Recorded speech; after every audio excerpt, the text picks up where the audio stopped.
Boom, I'm trying to beatbox. I can't beatbox. Yeah. That's like that 80s beat, right? Mm-hmm. I'll say I'm trying to think of a beat. I don't even think of a beat. Just go with it. Just. See, I got the bass. Okay, I can't do that.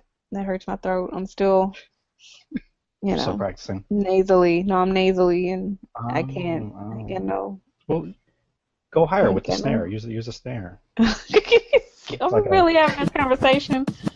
Gee.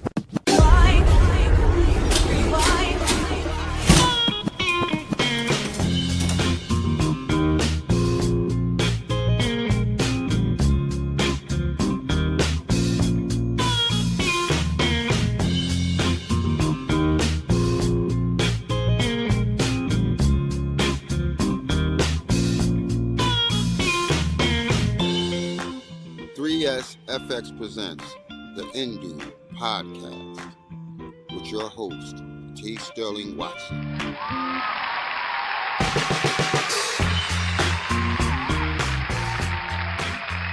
Good morning, Indoobians. I'm T. Sterling Watson. And I'm Courtney. This is in the Indoob podcast. Thank you for stopping by and pressing play. This is I don't know what week it is, but it is episode number 8. We're recording live from the south side of Wakanda in a little new Indubiat on the corner of T'Chaka and MLK Drive. Wakanda forever. Okay, that's new, but I like it. I think maybe it just hit me why 3 Billboards might possibly win, because when I went to go see it, I was in a theater full of old white people, and Get Out, I'm pretty sure they would all feel very uncomfortable at that particular screen. Sure. Yeah. Because there was one scene in 3 Billboards where one said old white person looked over at me because there were some heavily racially things going on. I guess they were trying to judge my... Oh my gosh, that's my favorite. Oh, no. That is my favorite. Well, it's funny. I had a similar experience when I was watching 12 Years a Slave in a big screening, and of mostly white people. And there's like no rest in that movie. It's all terrible all the time. And so there was one really painful scene, and a white person came over. Like, she didn't come over, but she looked at me and she had tears in her eyes. And I just looked at her and I had completely dry eyes. I was like, and what? Like I didn't say anything. I was just like, I keep your tears. I don't want them things. Right. You should have collected them to drink them.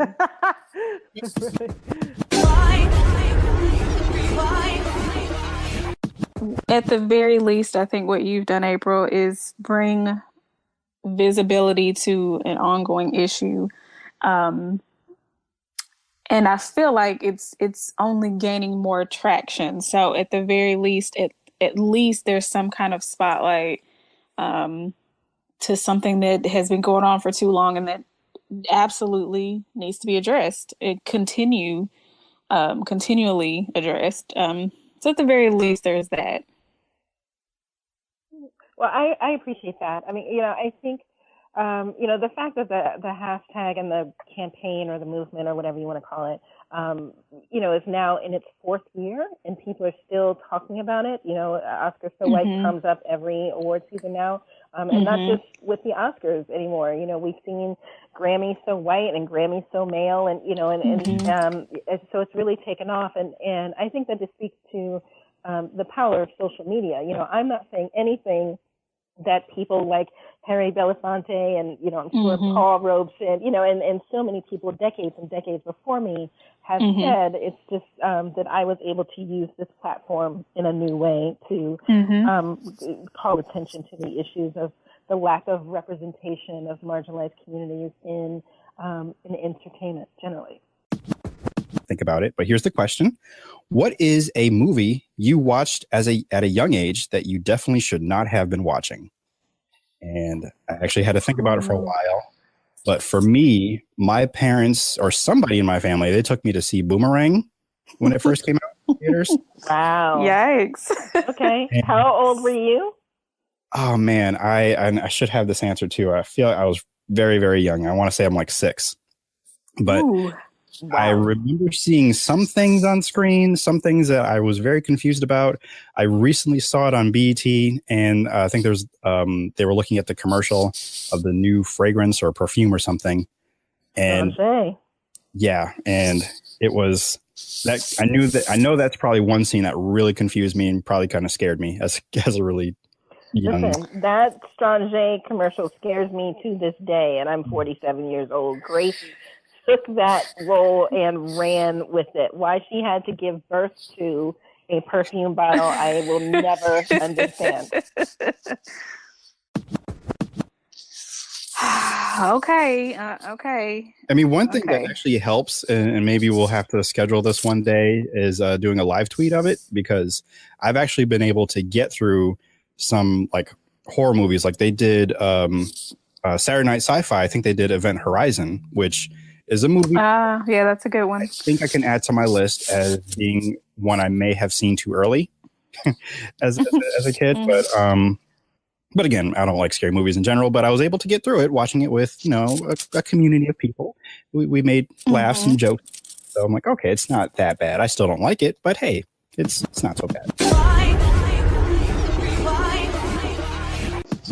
Plus, I'm a fan of Guillermo del Toro anyway, so that's... I love him. I love him.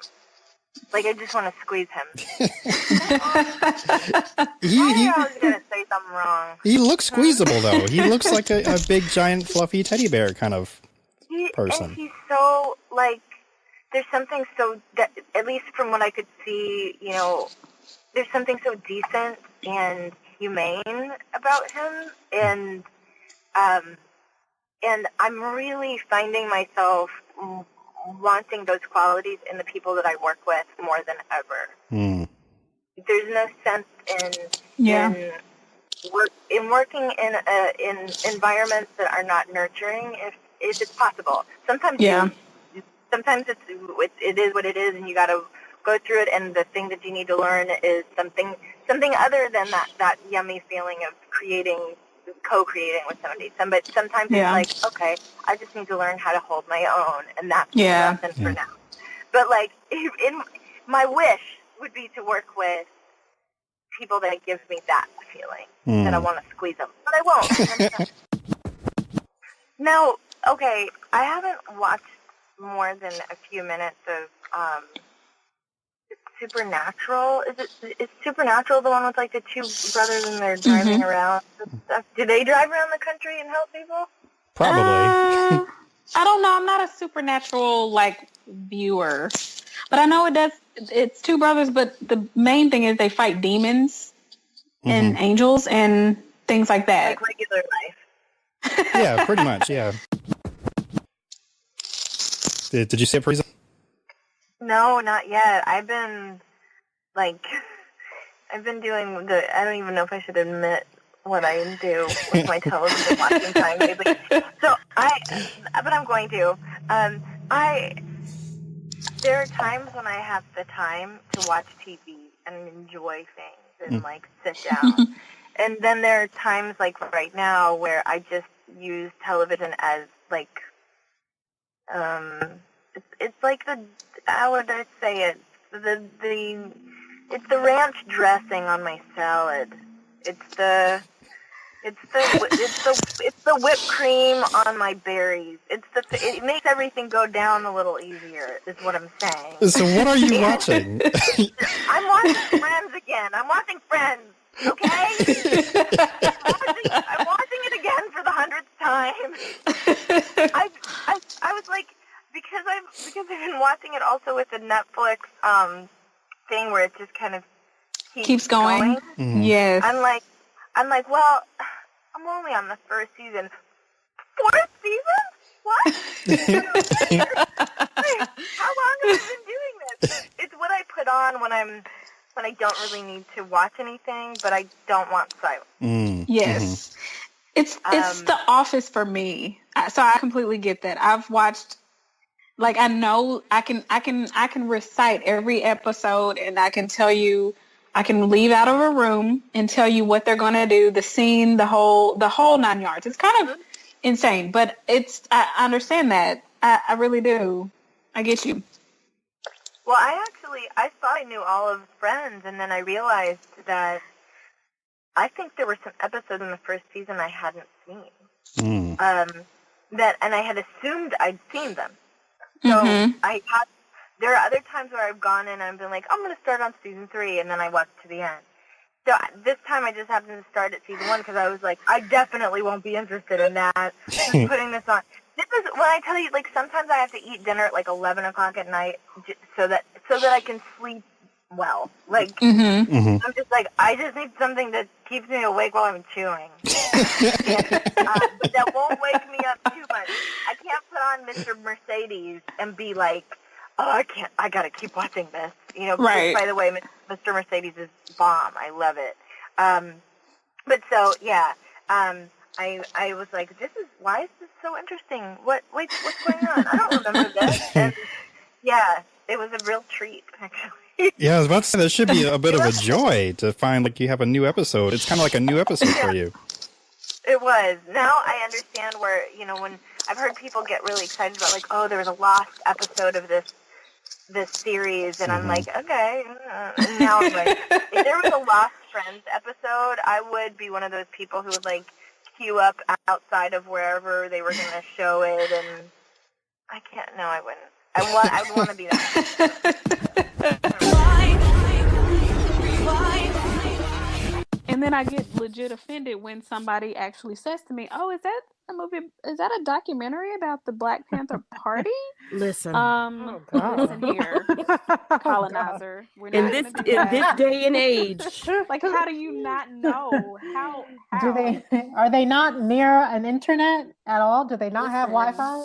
I mean, even libraries might help. They still got those. And I am happy to inform them and to say, oh no, it's not. Actually, let me tell you about what it is. Yeah. Okay. Have you heard the good word about our Lord and Savior T'Challa?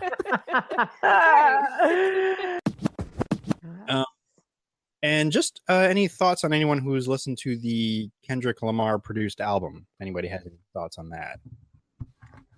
Because I've actually been hearing people say that they kind of dropped the ball a little bit. Maybe they could have included some. Okay. Thought it was just me. I've only heard a couple of songs, and I'm talking low because I don't want to like put this out in the atmosphere. We are live, though. What is he whispering about? Oh I'm whispering. I appreciate the effort. I don't want to put this out in the atmosphere like that into the universe, but we're on the interwebs. But, okay, yeah. You're speaking into a mic. You're speaking into a mic, but I don't want to put this out in the universe. No. This is a private conversation between us and the world right now. So. There to be a song about the Dora Milaje, because that would just be amazing, and just have, I don't know, maybe a bunch of just women rappers or something. Oh my gosh, that would be amazing. Ooh. That would be so good. I feel like that they should have thought of that that's a given. Why wasn't that, unless they couldn't get everybody together or whatever quick enough? I just feel like Black women, and Black women are a force to be reckoned with in real life, but in the movie, King T'Challa, the Black Panther, is surrounded by a horde of powerful, strong, self-sustaining Black women. Why isn't that reflected on the soundtrack? Who also saved Wakanda? And I always remind people, the women actually save it. I mean, as great as Chadwick Boseman is in the movie, the supporting cast is so amazing that for me at times they almost overshadow him at times. Yeah, I thought that too. Like when he wasn't on screen, it was like, you know what? This is I don't miss him. Yeah, this is fine. Like, okay. They held the movie. They held the movie up just fine, and they kept it going. And they weren't just plot devices, but they actually moved the plot forward. And they held their own. No, no question. Yep. Oh yeah, Black Panther is in this movie. Okay. Yeah. Yes, it's hard to remember.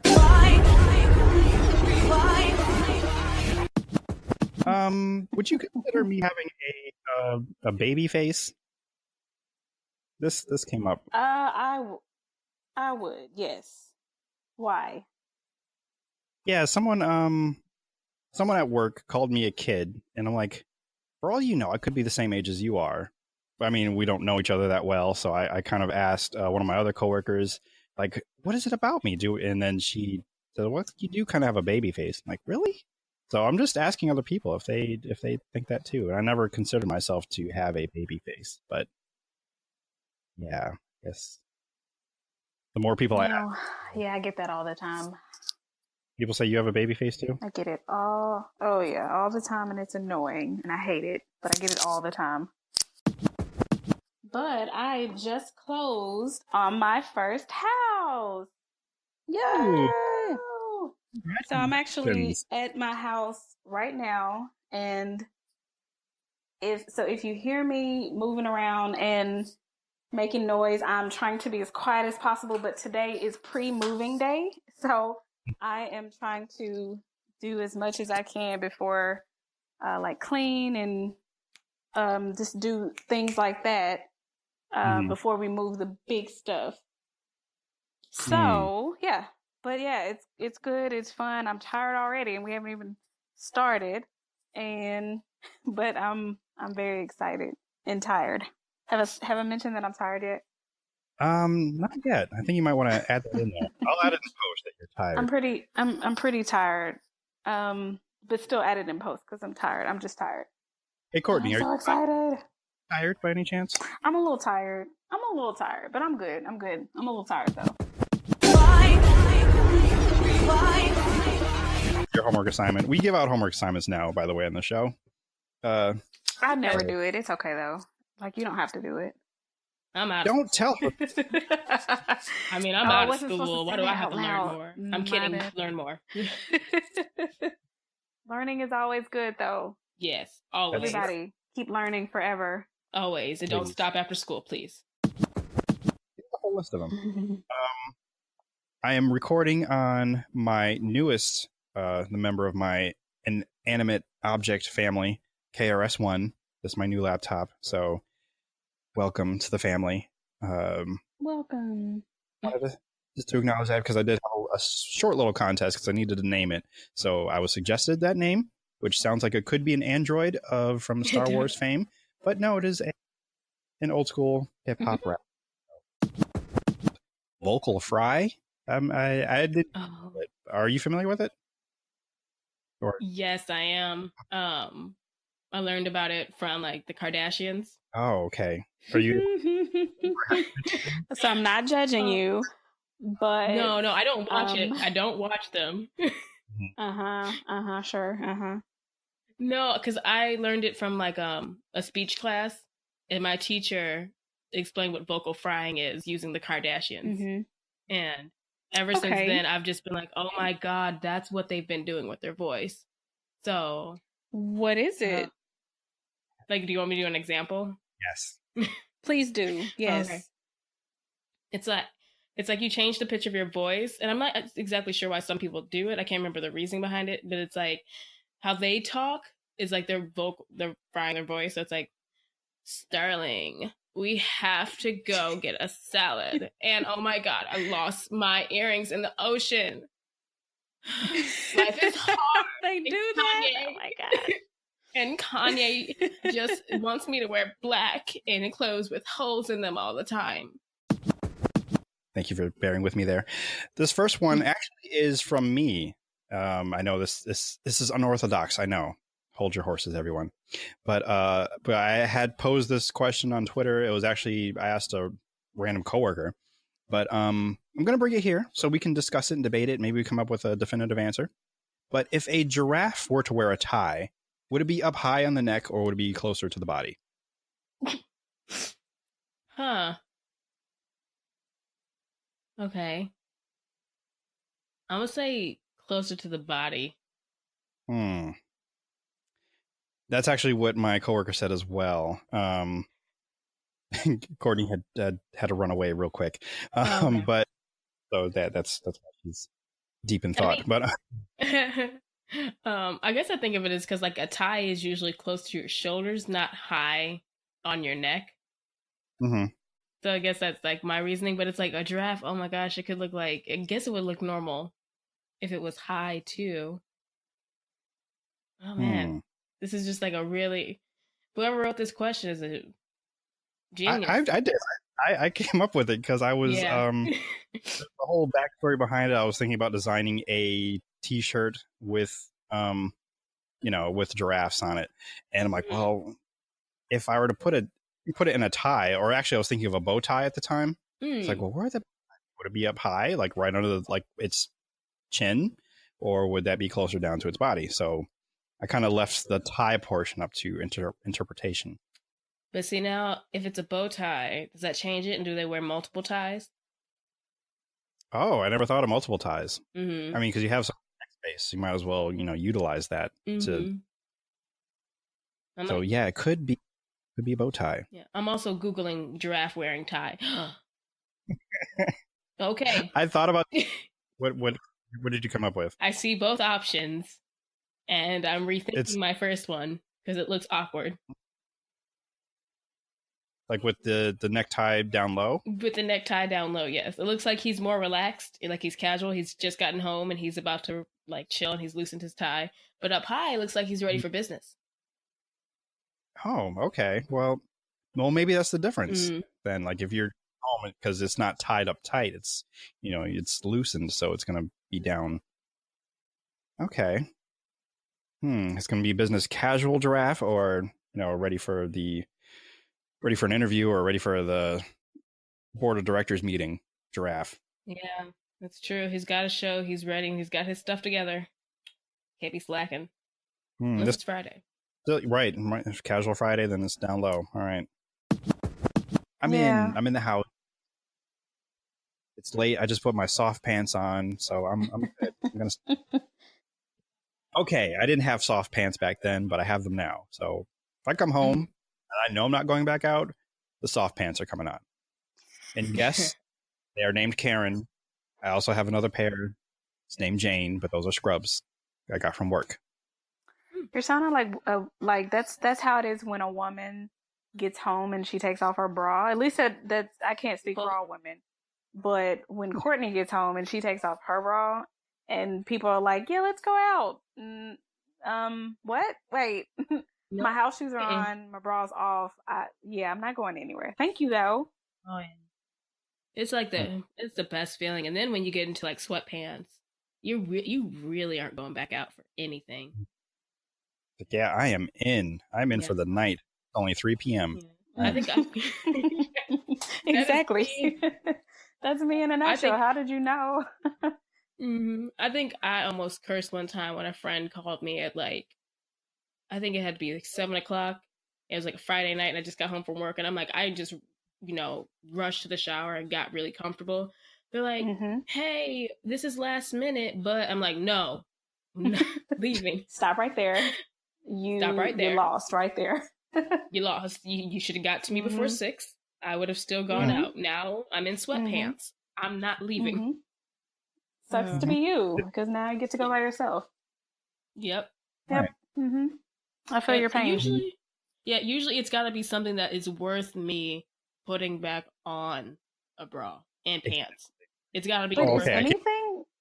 But is anything ever really usually that worth it though? Usually food. If it's not the food I can get sent to my house, it's got to be really good food. But sure. Yeah. No. I'm agreeing. But except for the bra part, but I'm agreeing with you. But just replace that with actual pants I would go out in public with. But it sometimes either has to be food if somebody is, I'll just say it, if they're important enough, or maybe a multiple of things. It's an important person with food, and oh, okay, yeah, okay. Or maybe it's something I really want to do, maybe it I was going to use the movie, for example, but the way my schedule's set up, I kind of do that after work. And if I'm already home, it's a struggle for me to go back out. Oh man, do I? Or I just don't do my soft pants. I was okay, I'm going back out. I'm just going to keep my shoes on, because if I take my shoes off, then it's going to be really questionable if I go back out. we're just posting the downfall of FanCon, not realizing that we were predicting what actually was going to happen. Right. And you really were. Y'all were on it. Some kind of sorcery, because y'all predicted it all right. And that's actually how it ended. We ended talking about witches, and of course you did. Talking with Berto. yeah, that's true. Shout out to Berto. Shout out to Berto. Who understands my love for witches. He does. He truly does.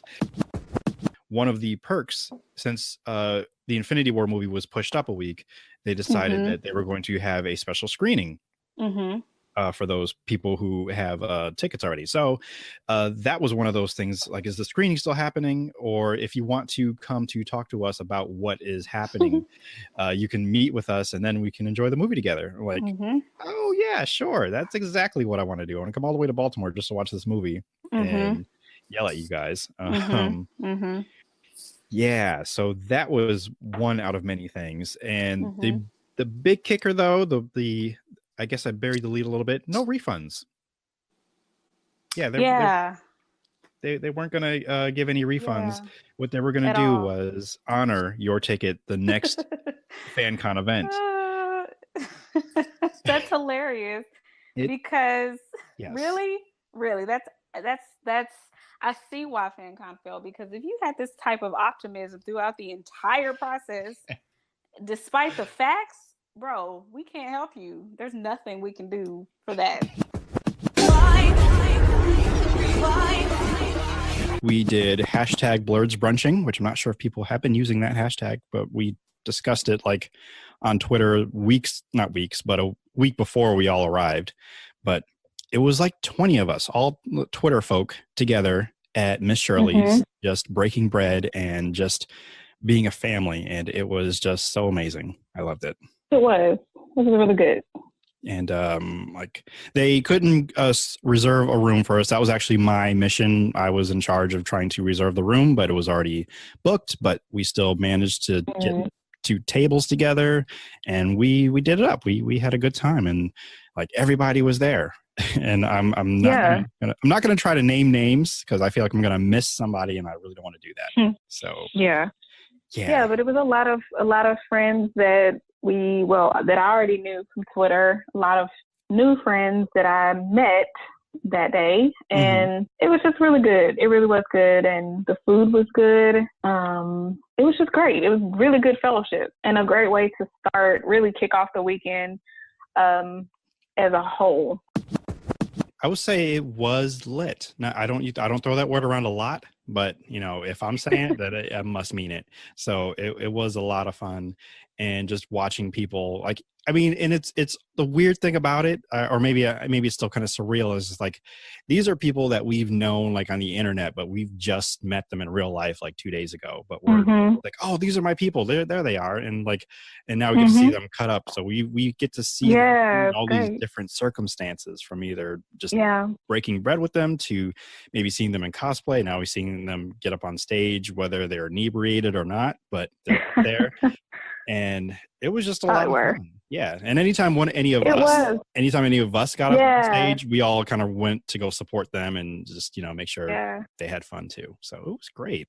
And that's probably one of the most amazing things about this weekend is the camaraderie. And most of us, or a lot of us, came with people that we like knew already, like we're friends already. Like, I came with you, and even though we met through Twitter, we have a friendship outside of Twitter now, and several other people were like that. But no matter who you came with or who you bonded with outside of Twitter, your Twitter friends were there, and we were all there for the same purpose. And so the camaraderie was there instantly. It was crazy. I mean, like, it was crazy how instant everybody kind of clicked. Right. Even if it wasn't, super, like, some people just click better than others naturally. But even if it wasn't like a super deep friendship at the, on the onset, it's like, oh, hey, you're here for Y Comic-Con. Cool. Come over here. Here's where we're sitting. And it was just an instant, you're sitting at our table. It was, it was just very, very much the community aspect, which is what most of us went there for in the beginning. Right. Like that was like like a lot of our main goals, is to meet each other. And that still happened, regardless of any con. We're glad that a con happened, but like we were there for each other, and we definitely kind of grew together like as a family. So we can't even really call each other Twitter friends now. That's how we met, but like we were actually like real friends in real life. And I think somebody even said that at the con that we were at, where how do they phrase it? Because it was phrased so perfectly, like Twitter friends are real friends, I think. Yeah. Well, I know I heard several times like, okay, these are my Twitter friends. Like if we were mixing company, someone said, these are my Twitter friends and these are my real life friends. And then somebody was like, wait a second, I thought we were real. And then whoever was talking originally was like, okay, well now I can change it and I can say, well, you're my real life friends too. And I just love that. I loved it because that's exactly what it feels like. It's like, yeah, I met you on Twitter, but Twitter friend doesn't seem enough anymore. Like it doesn't seem because it being a Twitter friend is fine, but now that I've met you in real life and we've hung out in various situations and we're sharing all these experiences, like it's more, a little bit more than that now. It's we're offline now. We're in person. I can see your real personality come out. It's a bit different. It's a bit deeper now. So it truly is. We're real friends now. Yes. And I love that. I really do. And I think I told you this, but like the whole time, I want to say most of the time I was there, like maybe except from like Thursday night, I really didn't interact on Twitter that much because a lot of the people I would have talked to were right there in front of me. So yeah, I mean, unfortunately, not all of them, but a good portion of them were. Yeah.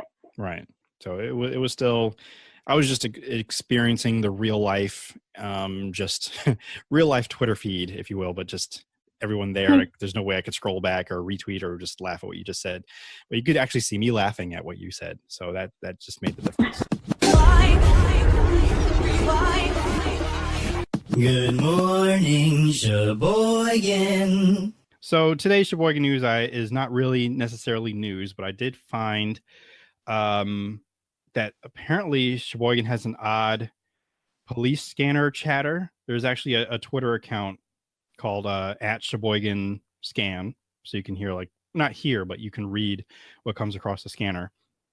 So this website actually culled some of the best ones. So I'm going to read a few of them to you.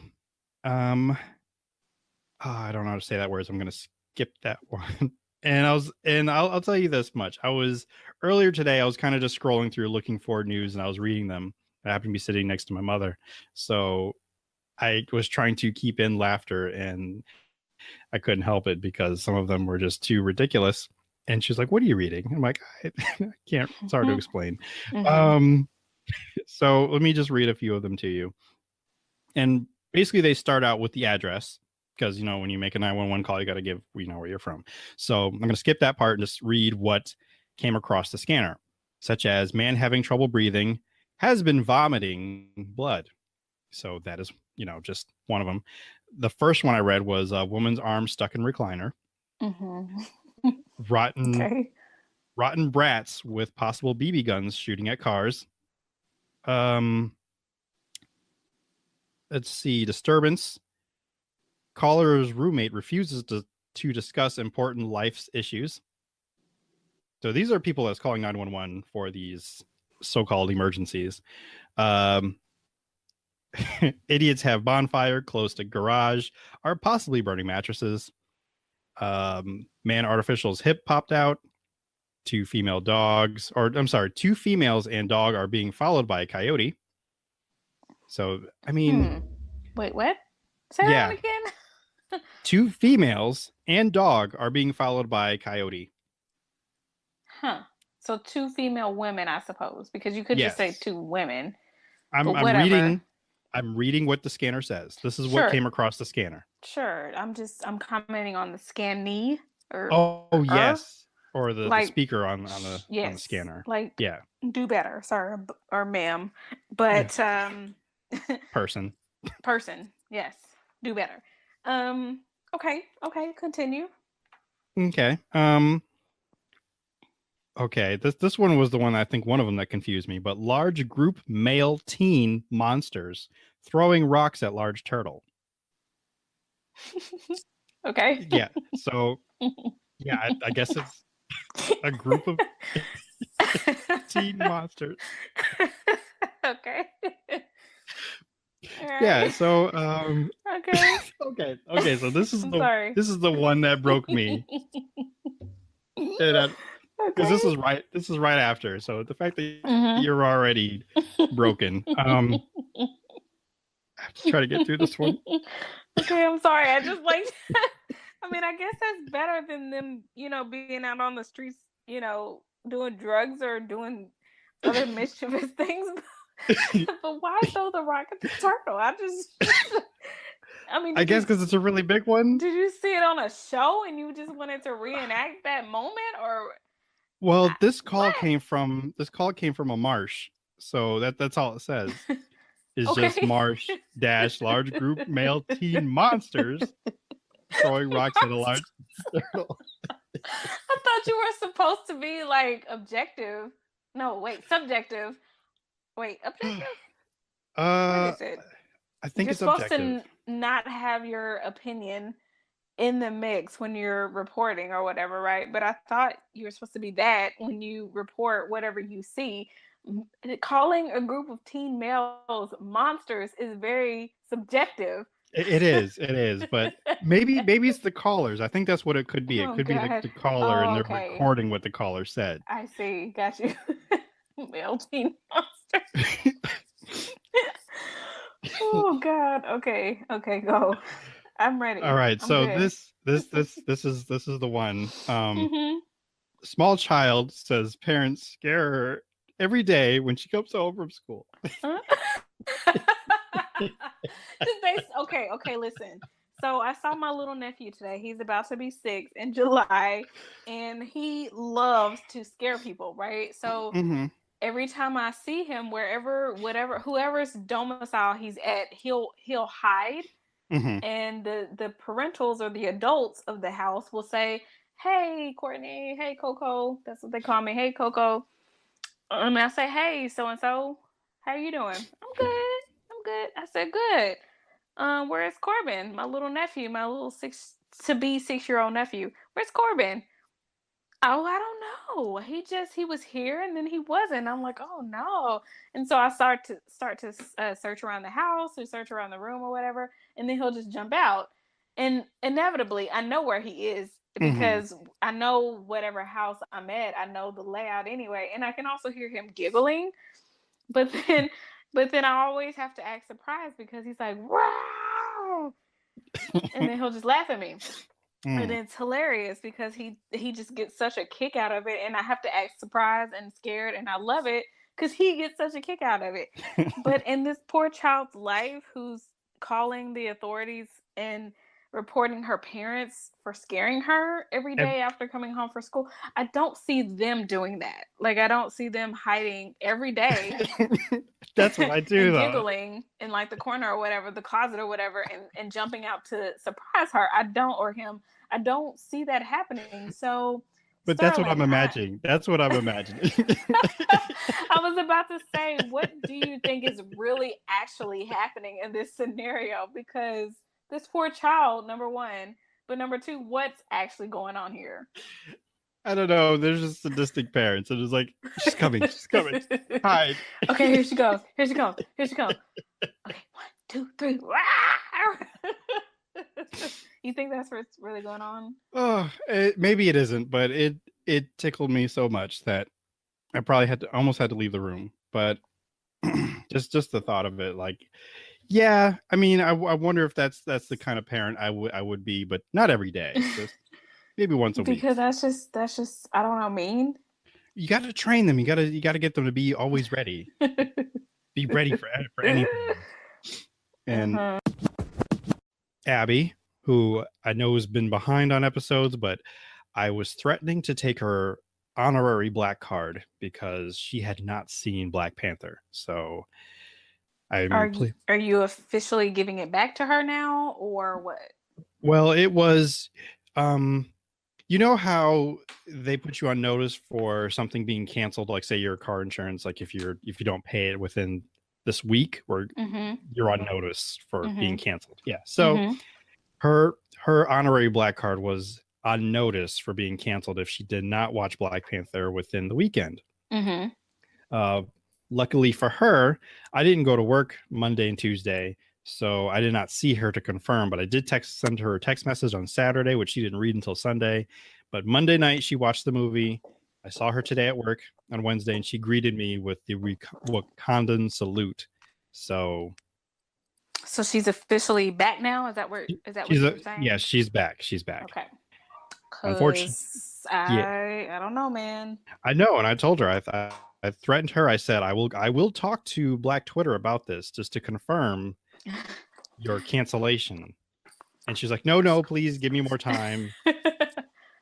And she kept giving me, I'm going to put this in quote, reasons, which I translated as excuses. Terrible excuses, whatever they were. With that, I want to make a quick, interesting it's interesting to me, segue to IHOP. Are you familiar with what's been going on with them?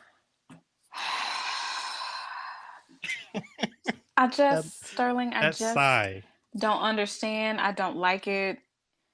It's the stupidest thing I've heard this year. One of the stupidest thing, I should say. And I just don't get it. You know what I'm saying? I do. But I'm not very happy. So tell us about it. Like, just walk us from the beginning if you can. Well, I don't know too much about it because like you have not been super active on Twitter lately. But it's the most, you have a brand who has been known for their breakfast foods. And of course they, can offer different foods and things because sure, you gotta make your money, you gotta appeal to everybody. And if you serve breakfast all day, like people are not like you, Sterling. They don't love breakfast foods as much as we do. And so sometimes they want a burger or a steak. I don't understand it either, but I get it. So you have to serve other types of food, to appeal to everybody. But to actually change your name, I don't know how long they've been in business, but to actually change your name from International House of Pancakes, which is amazing, to International House of Burgers? What? I don't understand. Like, I get it, but I don't get it. You know what I'm saying? I do. I just... I don't...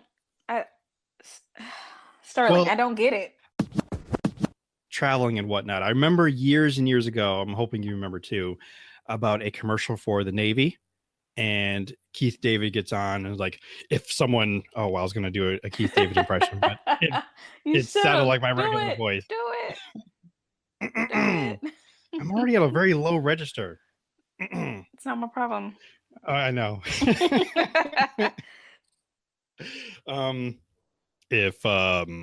What was the question now? Sorry, Keith David. Hold on a second. Jeez, get it together. I know. If someone wrote a book about your life, would anybody want to read it?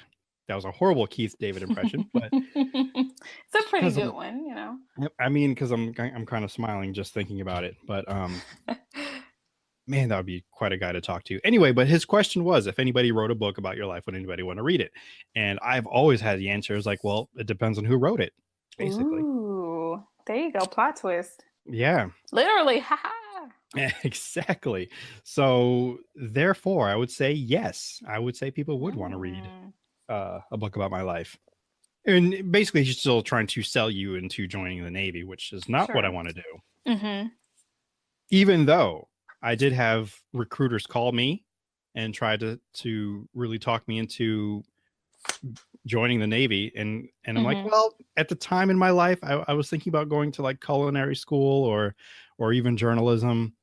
And they're like, oh yeah, you could do that at the Navy. We've got, things set up. We've got like places you can cook, or, if you want to do such and such. Basically, they were just trying to get me in, and I was not having it. So needless to say, I did not join the Navy, but I still salute the people that do and fight for our country on land, sea, and air.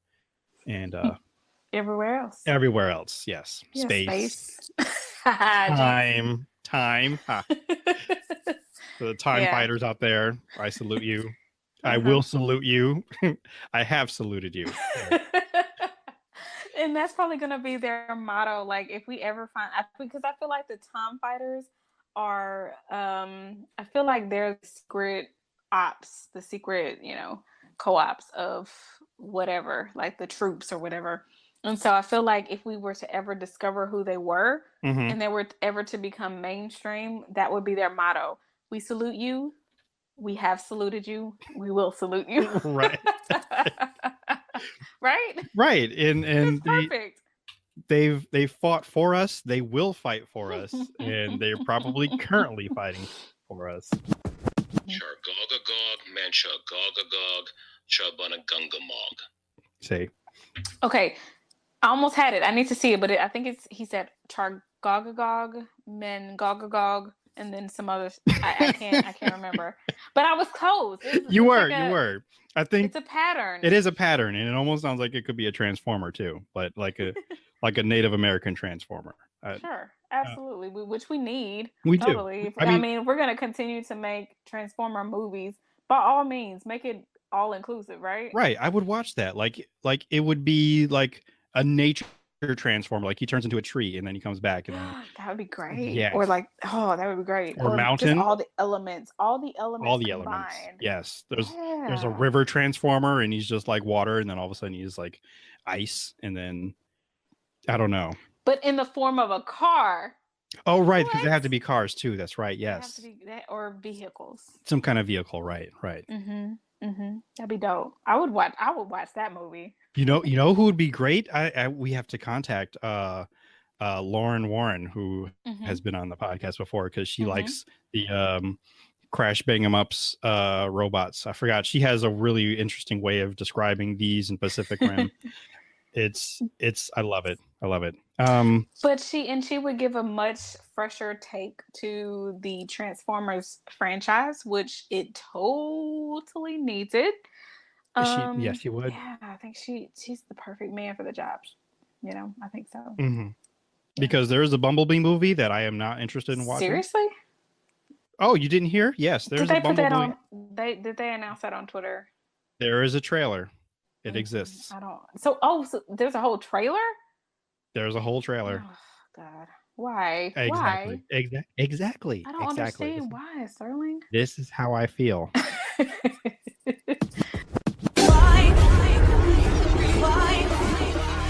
So, for more than a year, someone was clogging the toilets at DLN Community Center by pushing a 20-ounce soda bottle into the pipes, causing thousands of dollars worth of damage for repairs.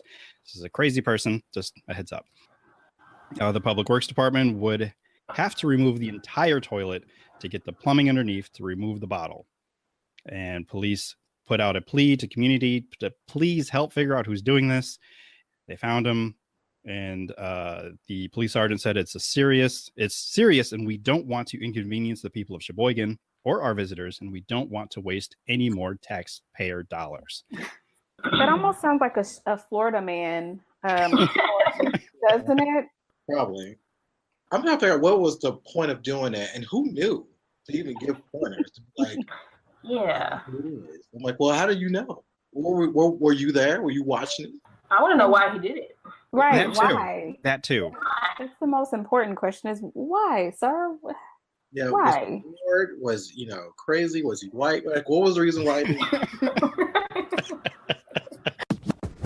Does his origin bother you and all? Because I feel like it's gotten to the point now, especially like I think the comics do it a lot more, where they're like, we don't know what his origin is, but then they kind of hint at one origin, but then they kind of just like, or maybe that's not his origin. Because I guess I would like to know what's his true origin, but then there's the whole theory of like there's multiple Jokers.